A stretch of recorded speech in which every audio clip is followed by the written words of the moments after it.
high in the crow's nest of the new White Star liner Titanic. Lookout Frederick Fleet peered into the dazzling night. It was calm, clear and bitterly cold. There was no moon, but the cloudless sky blazed with stars. The Atlantic was like polished plate glass. People later said they had never seen it so smooth. This was the 5th night of the Titanic's maiden voyage to New York, and it was already clear that she was not only the largest, but also the most glamorous ship in the world. Even the passengers' dogs were glamorous. John Jacob Astor had brought his Airedale, Kitty.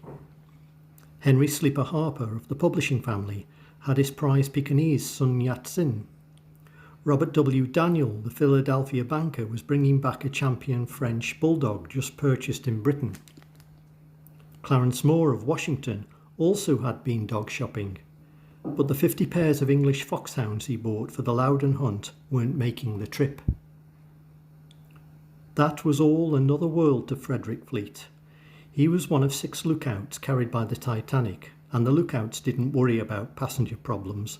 They were the eyes of the ship. And on this particular night, Fleet had been warned to watch out specially for icebergs. So far, so good. On duty at 10 o'clock, a few words about the ice problem with Lookout Reginald Lee, who shared the same watch. A few more words about the cold, but mostly just silence, as the 2 men stared into the darkness. Now the watch was almost over, and still there was nothing unusual.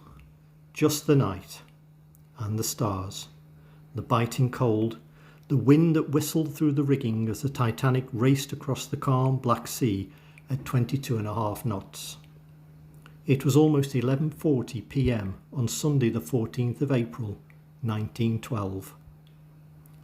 Suddenly Fleet saw something directly ahead, even darker than the darkness.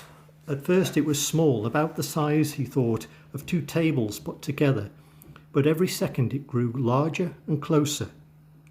Quickly, Fleet banged the crow's nest bell 3 times. The warning of danger ahead. At the same time, he lifted the phone and rang the bridge. "What did you see?" asked a calm voice at the other end. "Iceberg right ahead," replied Fleet. "Thank you," acknowledged the voice with curiously detached courtesy. Nothing more was said. For the next 37 seconds, Fleet and Lee stood quietly side by side, watching the ice draw nearer. Now they were almost on top of it, and still the ship didn't turn. The berg towered wet and glistening far above the forecastle deck, and both men braced themselves for a crash. Then, miraculously, the bow began to swing to port. At the last second, the stem shot into the clear, and the ice glided swiftly by along the starboard side. It looked to Fleet like a close shave.